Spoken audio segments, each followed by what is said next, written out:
Developing news at Eyewitness News at 6. An SUV plowed through a bus shelter as two men waited inside. The frightening crash happened early this morning in Hamden. It was all caught on camera.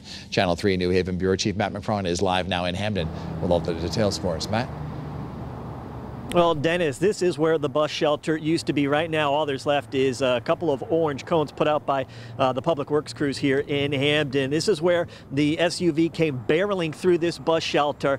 The surveillance camera outside this Boost Mobile, well, it captured the whole thing. Police tell us two men were at the bus stop, one of them later dying from his injuries. And now the driver who did this, well, she's facing a number of charges, and police say more could be coming.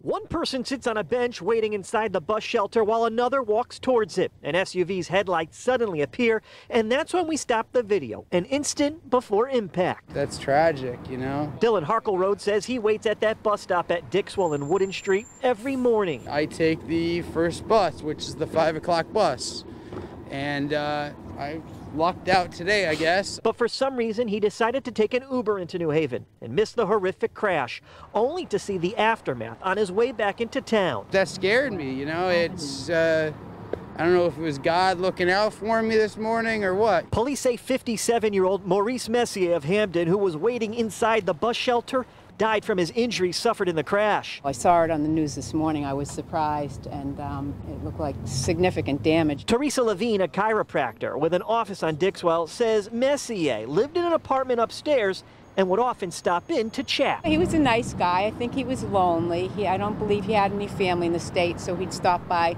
to say hello or get a free magazine or some free candy, and but he was a nice guy. According to Hamden police, 31-year-old Pinky McBurrows of Ansonia was heading north on Dixwell when she crossed over the center line and plowed through the bus shelter. Her heavily damaged Jeep Liberty came to a stop on the sidewalk.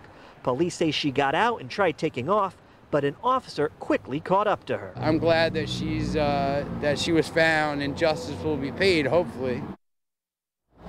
Now, McBurrows is charged with reckless driving, evading responsibility, operating without a license, and failure to drive in the proper lane. She posted a $5,000 bond this morning. That was before police were notified of Messier's death. Now that this is a fatal accident, they say more charges will be coming. We're live at the mobile newsroom in Hamden. Matt McFarland, Channel 3 Eyewitness News.